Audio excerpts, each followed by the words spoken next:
penyimpanan dokumen ketika berlakunya banjir.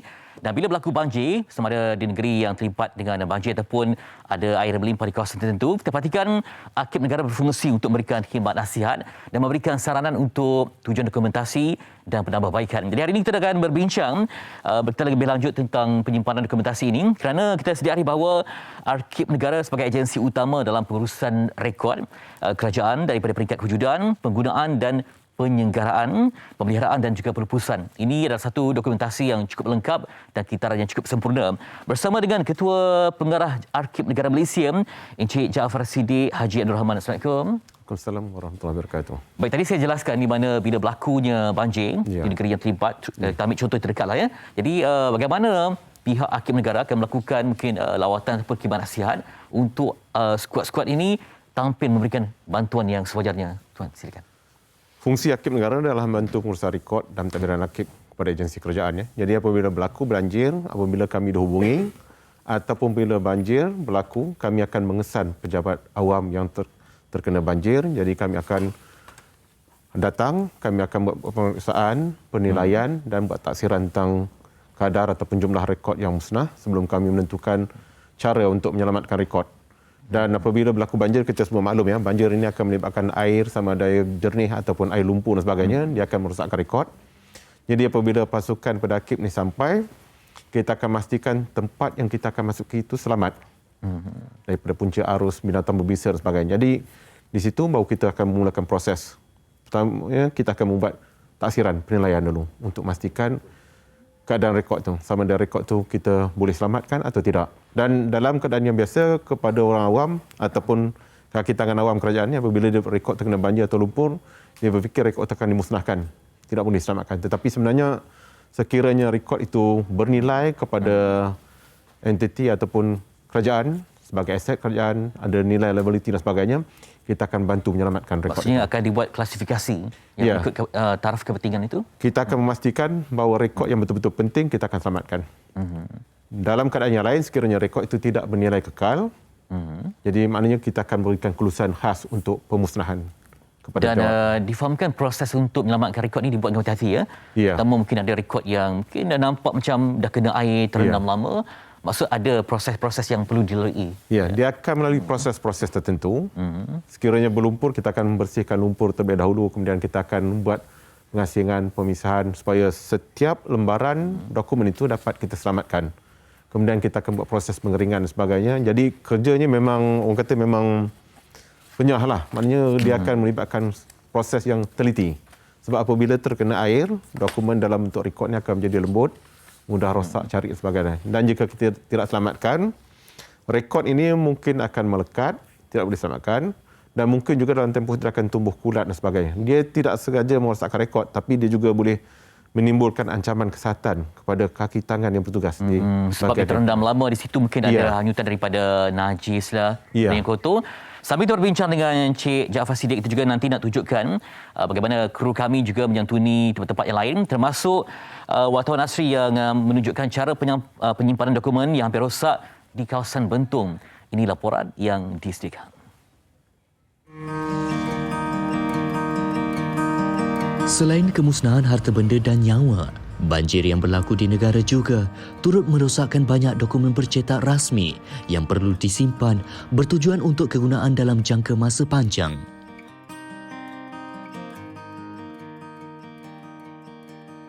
Bagi organisasi yang menyalurkan sebarang perkhidmatan kepada masyarakat, fail simpanan seperti rekod peribadi dan rekod kewangan antara dokumen utama yang perlu diselamatkan sekiranya berhadapan dengan risiko bencana.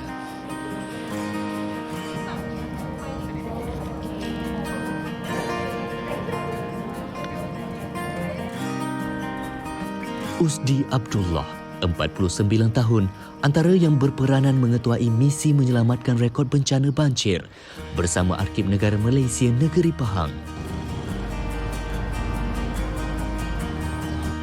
Dia mengakui keperluan menyimpan dokumen rasmi adalah penting sebagai rujukan serta bahan bukti pada masa akan datang.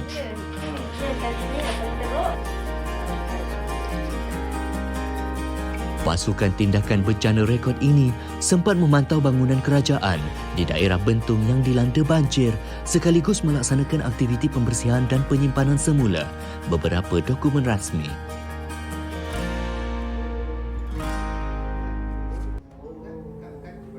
Banjir yang melanda di daerah ini pada 19 Disember lalu menyaksikan banyak kerosakan barang-barangan dan hampir kesemuanya tidak dapat digunakan lagi. Namun rekod-rekod simpanan masih boleh diselamatkan biarpun memerlukan sedikit masa untuk menguruskannya. Rekod yang ada nilai sejarah, nilai kebangsaan, nilai pendidikan, nilai perundangan mestilah dipindahkan ke arsip negara. Andai kata dalam bab rekod tu yang rosak tu ada rekod-rekod yang saya nyatakan tadi, kita perlu selamatkan, bersihkan dan kita bawa balik ke arsip negara lah. Pada hari ini kita datang ke jabatan ni lah dan kita dah buat juga di beberapa jabatan. Kita selamatkan rekod. Maksudnya rekod yang berlumpur basah ni kita terpaksa buang lumpur dia menggunakan kaedah tertentulah. Kita basuh dan kita keringkan semula. Dan kita pastikan benda tu boleh dibaca pada masa akan datang lah dan disimpan di arsip negara. Bagi menyelamatkan rekod-rekod bercetak yang terjejas akibat banjir, pengendalian prosedur yang teliti harus diambil kira bagi memastikan setiap helaian tidak terlerai daripada kandungan asalnya. Langkah pertama yang perlu dilakukan adalah dengan membersihkan lumpur yang tersisa di permukaan kertas.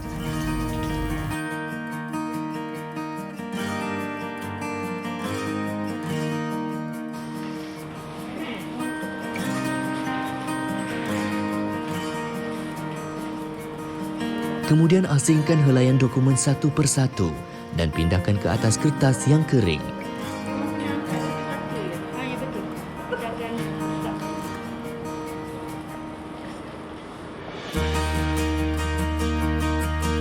Labelkan setiap nama dokumen serta muka surat sebelum menggantungkannya di tempat yang tidak terkena sinaran matahari.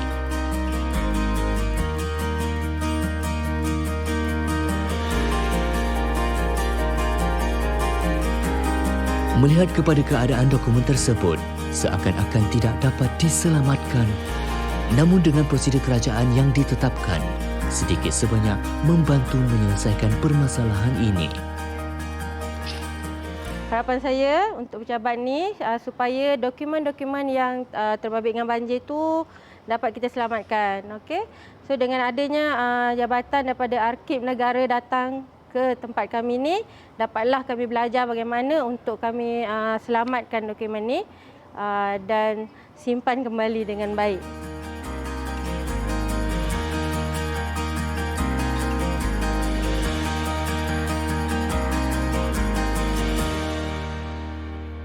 Demikian prosesnya, saya memang tak boleh buat sebab memerlukan insan yang sabar saja, yang tekun, yang teliti. Okey, baik.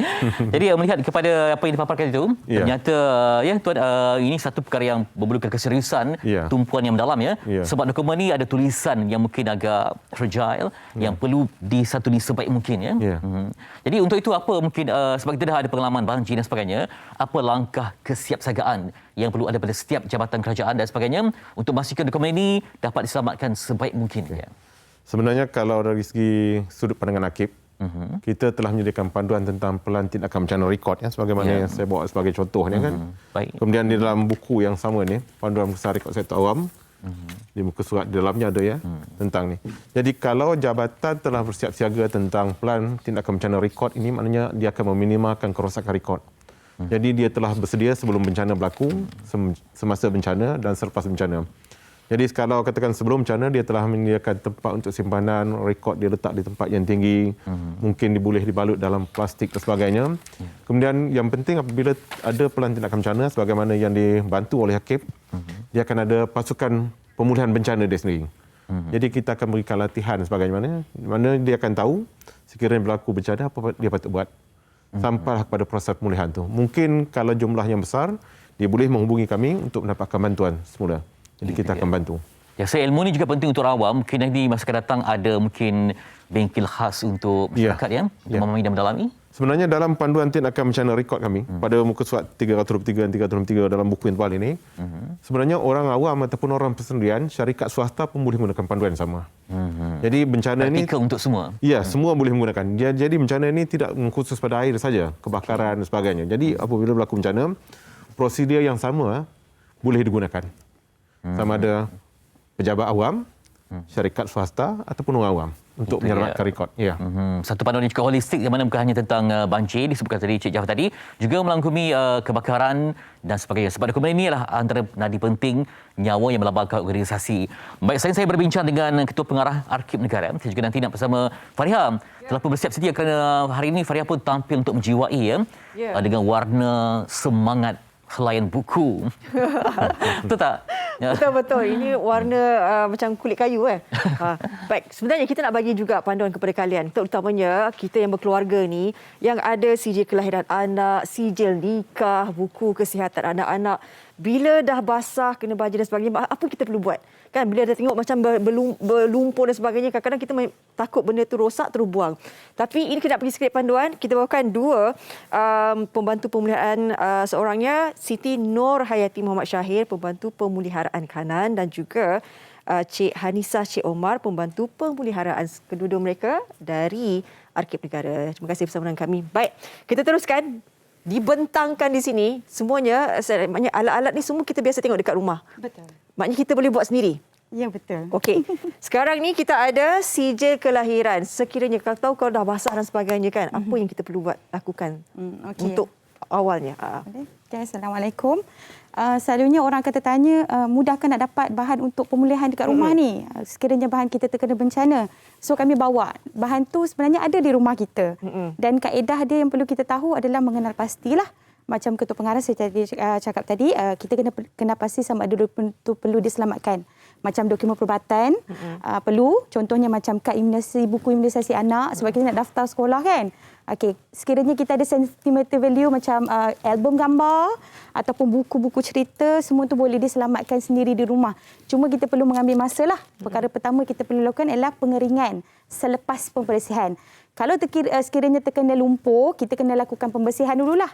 Jangan buka buku tu. Seperti contoh macam buku ni dia selagi dia tebal dan dia ada banyak bandar dalam satu rak tu, kita cuma keluarkan, tak perlu buka isi dalam sebab kita takut nanti akan benda asing masuk kat dalam. Okey, kita cuma lakukan pembersihan menggunakan berusa lembut macam ni. Berusa kisana pun boleh guna juga. Kita lalukan di aliran air, di sinki kita pun boleh. Kalau kita terputus bekalan air, kita boleh masukkan dalam tray. Air hujan pun boleh juga, asalkan dia bersih. Okey, kita akan cuma lalukan bersinilah untuk membersihkan apa-apa kotoran seperti lumpur dan sebagainya lah. Okey, selepas itu kita keringkan dia secara berdiri. Sekiranya dia buku lah. Oh, kena berdiri macam ni. Kalau kat dinding tu kita sandarkan pun boleh kan? juga. Tapi kalau ada stand buku tu pun boleh juga kita letak 2-3 biji, kita keringkan dululah. Okey, separa kering nanti baru kita lakukan proses ni. Okey, kertas ni kalau di Arkib Negara kita panggil blotting paper lah. Kalau di rumah kertas drawing block. Okey, kertas lukisan anak macam ni. Dia sangat menyerap air dengan baik. Jadi apa kita buat adalah kita letakkan dulu blotting paper di bahagian bawah. Kemudian dokumen kita di bahagian atas. Seperti ini contoh sijil kelahiran ya. Kemudian satu lagi di bahagian atas. Kemudian kita gunakan iron. Kat rumah kita ada iron, kita ada hair dryer, kita ada kipas. Kita boleh gunakan semua item yang ada kat sini. Semuanya jadi macam burger tu. Ya, betul, sandwich.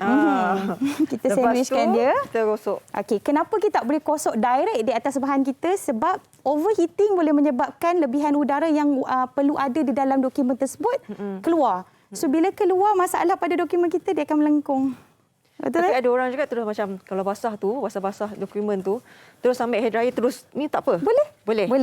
Hair dryer dia bukan direct heat macam setrika ya.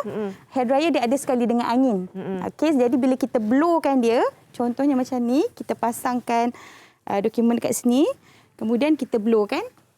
Kita pakai yang angin Ya, kita pakai angin yang sejuk kan, hair dryer. Okey, boleh on lah. Okay. Yang sejuk punya. So biar dia terangkat. Kalau perasan dia terangkat macam tu. Jadi dia macam mengipas dokumen tersebut. So kurang daripada bukan sini. direct depan macam tu. Bukan macam ni. Selalu orang salah Betul. anggap, Saya kan? selalu buat macam tu. Macam ni kan? Dia contoh Ha. Selalu kan kalau dah basah kan kita terus direct macam ni. Betul. Tu salah. Itu sebenarnya salah lah sebab kita letak heating tadi pada dokumen jadi sini je yang kering. Macam mana yang keliling? Okey, kalau kita buat macam ni, dokumen tadi tu dia akan kita panggil bertebaran macam itulah. So keseluruhan dokumen tersebut akan kering. Macam kita sedia baju, angin lalu. So angin tu akan menebarkan baju kita. Baik, jadi kita perlu buat macam tu sampai dia kering. Dia ambil masa kurang daripada seminit untuk dikering. Bagi saya lah kertas lah. Kalau sebiji buku ambil masa jugalah. Baik, kalau misalnya ramai daripada kita kan macam ibu bapa kita ni kan kadang sentimental value kan kita betul. gambar nikah di zaman dulu kan, gambar anak-anak dan sebagainya. Bagaimana kalau dah basah, kena lumpur, kena banjir itu apa yang perlu kita boleh selamatkan dengan cara bagaimana? Perlu kita tahu gambar dia ada beberapa jenis material yang digunakan untuk kita print gambar tersebut. Contoh macam Kodak dan sebagainya ada beberapa jenama lah. Ada setengah tu dia ada glossy.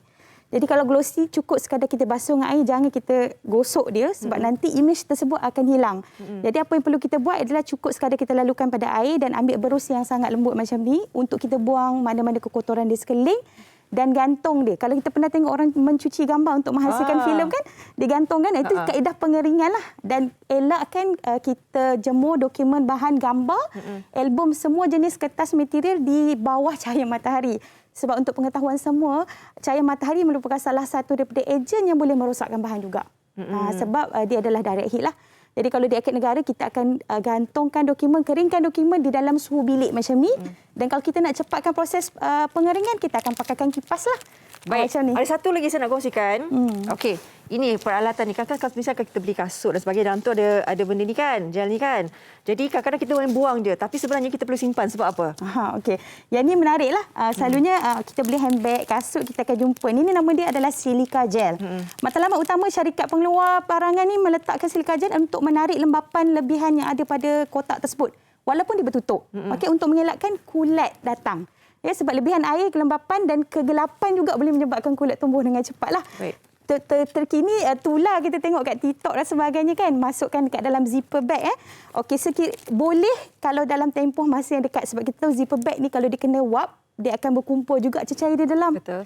Jadi untuk memudahkan proses penyimpanan dan menyelamat dokumen bagi tempoh masa yang dekat, kita boleh simpan macam ni dan kita masukkan 2 biji silika gel. Kena 2 2 atau paling kurang 2 lah. Paling kurang 2. Sebab apa? 2 ni cukup untuk saiz macam ni. Baik, terima kasih banyak-banyak Siti Nurhayati, Muhammad Syahir dan juga Cik Hanisa. Cik Umar tak dengar suaranya. Sihat ke?